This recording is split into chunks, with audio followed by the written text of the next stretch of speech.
Bienvenidos a Personajes Geniales, programa producido por ADN Noticias y el Centro Ricardo Salinas Pliego. En esta ocasión hablaremos de un hombre sin el cual no se explica la Francia contemporánea. El hombre que rediseñó el sistema político de ese país y que es un símbolo actual. Y para hablar de él, nada mejor que hacerlo con mi amiga Isabel Revuelta. Isabel, qué gusto tenerte. Buenas noches. Aquí. ¿Cómo ves a De Gaulle? Pues es un personaje sin duda importantísimo para entender el presente de Francia, para entender el presente del mundo incluso. No ha pasado demasiado bien en la historia como debió haber sido por esa maravillosa Francia libre que él representa, que él abandera, que él era la luz de esa resistencia, de esa Francia invadida por los nazis. Estoy haciendo un pequeño resumen.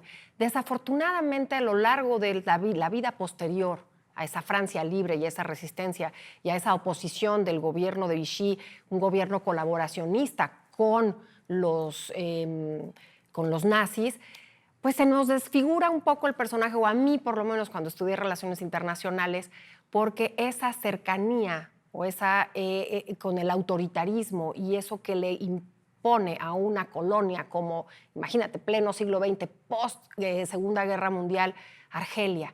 Entonces, la parte del colonialismo en Argel o Argelia, podemos discutir un poco el personaje. Déjame no le quita lo de la resistencia de la Francia libre. Déjame hablar de los dos grandes legados de Gaulle. Yo soy un fanático de Gaulle. Me encanta De Gaulle. Es un personaje que yo veo con enorme admiración. No lo sabía, me gusta. De Gaulle, después de que Francia pierde en la Segunda Guerra Mundial, porque perdió, la arrasaron, la acabaron, la invadieron, claro, él hace que Francia esté alineada con los triunfadores. Ganamos. Y ganaron. Y ganaron. Y es uno de los 5 países que hoy tienen voz en el Consejo de Seguridad de la ONU por De Gaulle. De Gaulle, mientras Hitler invade Francia, conocemos la historia, el presidente de Francia, que es un anciano mariscal, el mariscal Pétain, dice, no puedo pelear contra Hitler, y le entrega todo. Y colabora. Y De Gaulle se va a Inglaterra y dice, aquí está la Francia libre. Claro. Utiliza la Cruz de Lorena para decir, señores, yo represento la libertad. Y yo no voy a dejar que este miserable era un emblema, por supuesto. Me aplaste. Lo fue, una luz, un emblema. Y logra la resistencia. Esa es la primera parte de De Gaulle. Ya con eso es un héroe nacional. Sí. Pero además de eso, fíjate, entre la Tercera y la Cuarta República hubo 24 gobiernos. Todo era desorden, inestabilidad, claro, caos, golpes. Claro. Y él crea la Quinta República. Hasta hoy. Hasta hoy. Sí, claro. O sea, la creó en 1958 y hasta hoy el sistema de Francia le ha permitido sobrevivir. Claro. Entonces eso no lo hace no solo un personaje genial, un personaje fundacional. Sin duda, es fundacional y claro que ordenó el mundo y claro que metió a Francia en un club, precisamente en el club de esos triunfadores, en ese nuevo orden mundial de la posguerra. Sin duda. Déjame hablar un poco de ese Charles de Gaulle mítico, porque de cierta manera fue mítico en esa resistencia.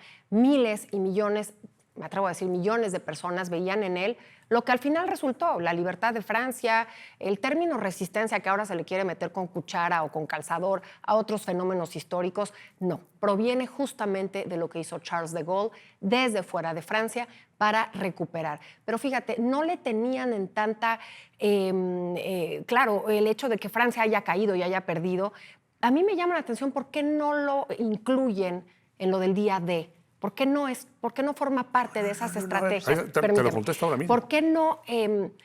Siempre tuvo para los estadounidenses, para los ingleses, por supuesto, está aliado con ellos, pero siempre tuvo ese tono de joven era indisciplinado, de joven era, tuvo demasiada coquetería con el autoritarismo y al final de su vida se comprueba justamente esa parte. No le estoy quitando nada de lo que hizo por la resistencia, no le estoy quitando esa Francia libre y esa Quinta República que al día de hoy sigue vigente y que sigue siendo una Francia... Tengo que defender a mi personaje. Lo sé. Era un tipo, fíjate, su principal defecto era su principal virtud, la arrogancia, el orgullo. Indisciplinado. No, fíjate, tardó como capitán 12 años, no lo ascendían, no, porque siempre cuestionaba al jefe, ponía en duda, decía se hace así...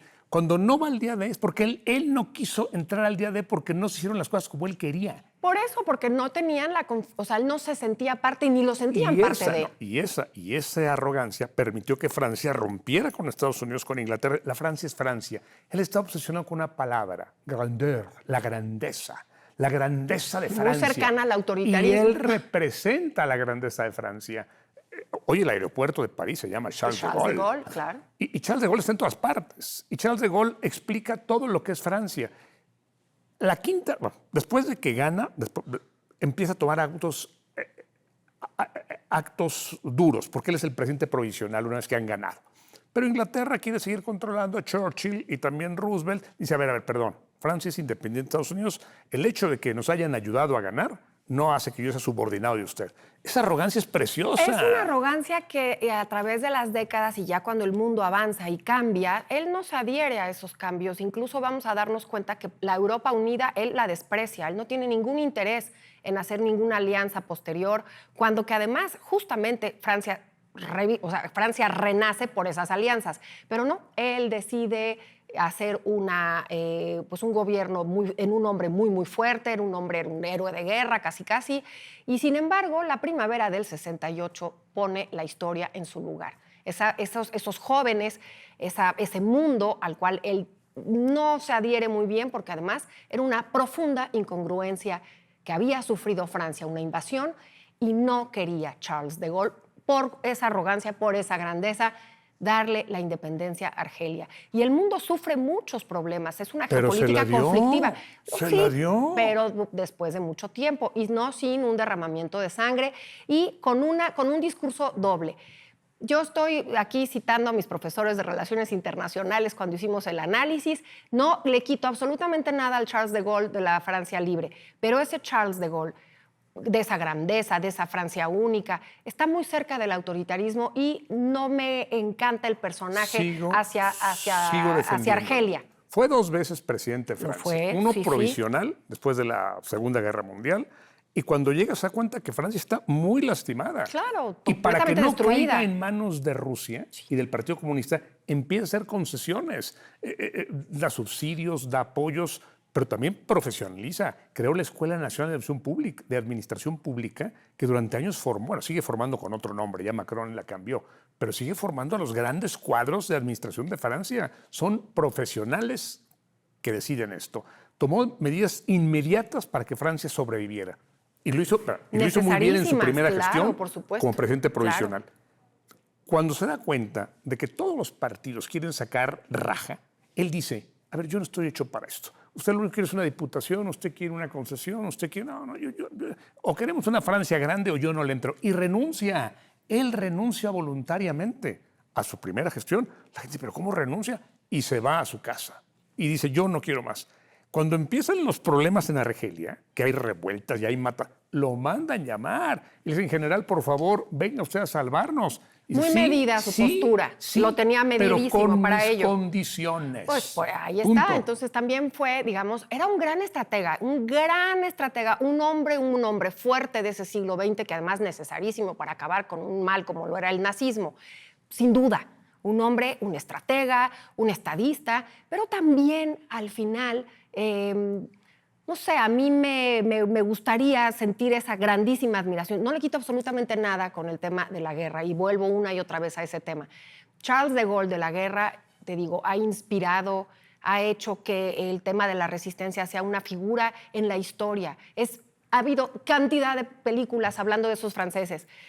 Pero ya en casa, ya una vez ganado, ya una vez moviéndose la maquinaria de un mundo más moderno, más democrático, más hacia los jóvenes, más hacia las libertades, seguía teniendo una política muy dura, muy en sí mismo. Eso es mi argumento con lo de Argelia, muy en sí mismo. Y finalmente, hoy por hoy, hay mucha gente joven que no reconoce toda la obra de Charles de Gaulle. Lo hace. Le dio la independencia a 14 colonias francesas. Y solo quedaban 2, Argelia y Camerún. Y el problema de Argelia era que había muchos militares ahí que lo trataron de matar 2 veces. Dicen que más. Fue a Argelia y era un pragmático. Dijo, yo voy a hacer lo único que le convenga a Francia. Yo vivo para Francia. No es lo que me convenga a mí ni lo que yo quiera. ¿Y eso justifica todo lo que hizo? Bueno. Pregunto. Bueno, y vamos. En su cabeza, claro. Y cuando en su segundo mandato Estados Unidos quiere imponer condiciones... Él dice, yo voy a tener la bomba atómica. No, señor, usted no puede, solo Estados Unidos. ¿Por qué no puedo? A ver, señor, usted sí, yo no. ¿Quién dice? Ordeno la bomba atómica. Yo no voy a atacar. Yo nunca voy a empezar. Pero sí quiero poder defenderme ante un ataque y devolver el ataque. Y hacer la bomba atómica. Y cuando Estados Unidos empieza a inundar el mercado de dólares, sí. dice, regreso al patrón oro.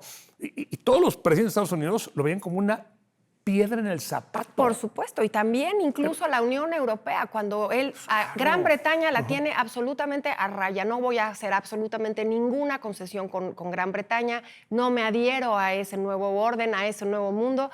Mira, es un personaje, claro, fundamental, sin duda. No podemos entender el siglo XX francés. XX. Bien. No podemos entender el siglo XX francés y no podemos entender lo que le está sucediendo también a Francia actualmente, esta Quinta República que él fundó y que se sigue viviendo en estas problemáticas, y el tema que sufre Francia actualmente con el migratorio, son o no son franceses, no hay un sentimiento, no hubo un sentimiento de reconciliación.